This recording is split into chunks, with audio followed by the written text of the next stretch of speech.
Good morning, everyone.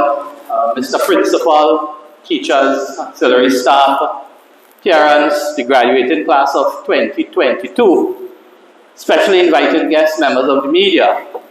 Thank you very much for the invitation to join you this morning as we celebrate your accomplishments and celebrate the milestone today where you will be graduating from your 5 or 7 years here at the Rio Claro West, and you move on to greater and newer pastures. So please give yourselves a round of applause for making this journey over the last 2 years.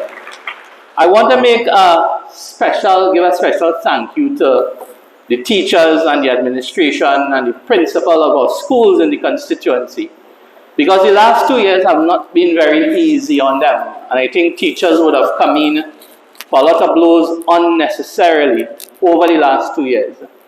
I think the work that teachers would have done to get you here today must be complimented, because they have had not only to look after their class, but many of them had their own children to look after in the same way, in the same format, and it must not have been easy. So please give your teachers a round of applause for me, please.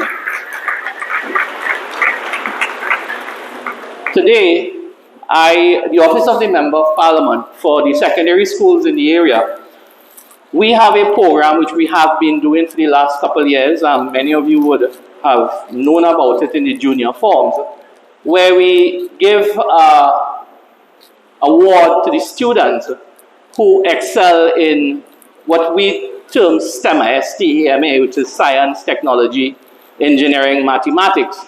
And lately, they've added the art onto that acronym, because arts and humanities, they now form a platform that creates a model and job opportunities for all the students who are involved in the technology aspect of their careers.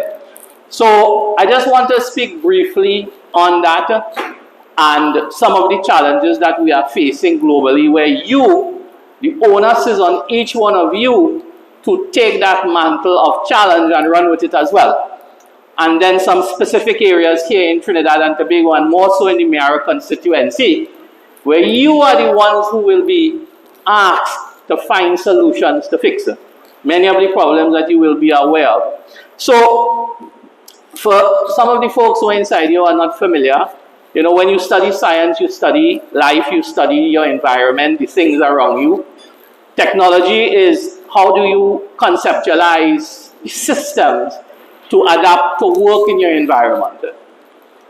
Your engineers, which are many, they decide what is the best tool to adapt a technology for you to live in the world around you. And obviously your mathematics is the language that connects all of us. So when you find a mathematical solution here in Rio Claro, it works in Scarborough, Tobago, it works in Bridgetown, Barbados, it works in Cape Town, South Africa. It works all over the world because the language is the same. And then the kids who are doing humanities and arts, and I can tell you this as a fact, children who are doing humanities and art, they are the ones who will lay the platform to hire all the engineers to make the most amount of money in the world. So do not feel that you are disadvantaged in any way because you did not pursue science, chemistry, physics, biology, and so on, because there is an adaptation for science in every single sphere of work. So, really and truly, STEM is a collaboration of all of these ideas to create a driver for the world economy, and more so for Trinidad and Tobago.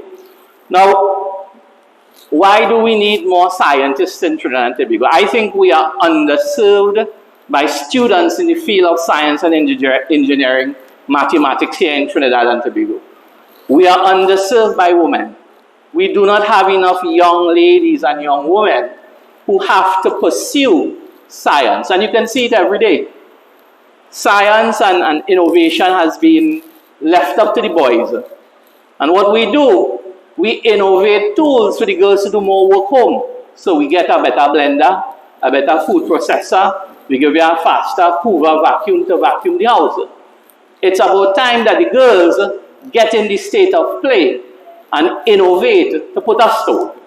So I would like to challenge the young women in this audience here today to really pursue some part of, the scientific field, your mathematics, persevere behind it. Do not stop at Form 5 or the end of Form 6. Please, we need to get more people involved in that area. What are you going to fix here for us in Trinidad and Tobago? We have massive problems here in terms globally. Climate change. We need scientists to work on that. We need scientists to understand our culture here in Trinidad and Tobago. Why we dump rubbish where we dump it. Right? How it ends up on the beach. We need you to fix that problem for us. Global warming, pollution, urbanization. You have issues of job displacement because of the technology. How are we going to ask you guys to figure out when we automate our factories, when we automate our system, what are we going to do with all these people who were doing the job before? We need you to come up with creative solutions to find a way to use that labor force creatively. And I want to touch on something. Over the last couple months, the crime situation in this country is getting out of hand. If you would recall the news on Monday, Port of Spain was under siege. How do we use ICT? How do we use science? How do we use data to manage policing, to manage and control crime, to control activity? Yesterday we had a bill before Parliament dealing with bail, right? When you get charged for certain offenses, we want to put you in jail for 120 days. How do you, the young scientists who have been trained today, figure out a system where bail can be granted based on some ICT solution to determine if somebody will go back and do the crime afterwards and they should be granted bail or not? Those are data-driven solutions that I want you to come up with. How are you going to help magistrates and judges make the decision? When you look at things like flooding in the Maro constituency, flooding, we've had to deal with flooding 3 and 4 times a year since 2016.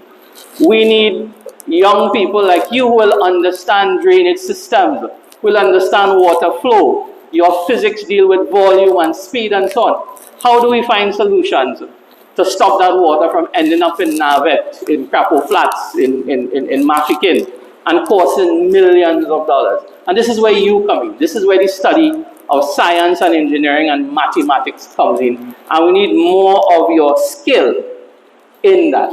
And for the arts students, you are not left off. When you look at DJs today, people would laugh at DJs longer. The DJs in the United States are using electronic systems to make millions of dollars playing music. Look at fashion designers. They're using computer-aided graphics, 3D printing, and they are making millions of dollars in design opportunity. You have so much of opportunity now in that realm of science that is being built on arts and humanities at the end of the day. So while some people may think that we are entering a very difficult phase, the job is up to you. The job is up to you to persevere, not to quit, and pursue those lines, because those areas are where you're going to have the largest amount of employment available. The Ministry of Education has opined that there are about 45 to 50,000 students who did not attend one day of class. Did not attend one day of class during the pandemic, either in person or virtually. We have created a generational problem because we haven't found a way of fixing that. How can you find a solution for that? How can you use science? How can you use technology? How can you use virtual systems? How can we do information gathering in the Maro constituency to find the 3,000 students who did not attend classes, and how do we help them build their future? And this is the type of jobs that will be available for all of you sitting here today. So one of the things that I'm hoping for is when you decide your options, I think many of you would have decided your options for Form 6, Those of you who are in Form 6 have already decided your options for university. Please focus on areas where we're going to solve problems. We are at a time where I feel we don't have enough problem solvers in this country. We have people in positions that are fixing things on a list, but are we solving problems? I need you to become a nation of problem solvers. How do we fix things in every area of study? How do I go about fixing things? And I am telling you this, if you learn that art and that culture and that mannerism of fixing things, we will make Trinidad and Tobago a much better place. And before I leave, let me throw one idea at you. In the next 15 or 20 years, I believe there will be no roles for MPs, because in automation, some of you will know what they call bots, right? You will be able to go onto your computer and the state is going to ask you an opinion on something. And 1 million people will give an opinion online and the system will come up with a position for the state to make a decision on. Every single thing will be around and evolve the Internet of Things. You have to position yourself for that. Do not get left behind.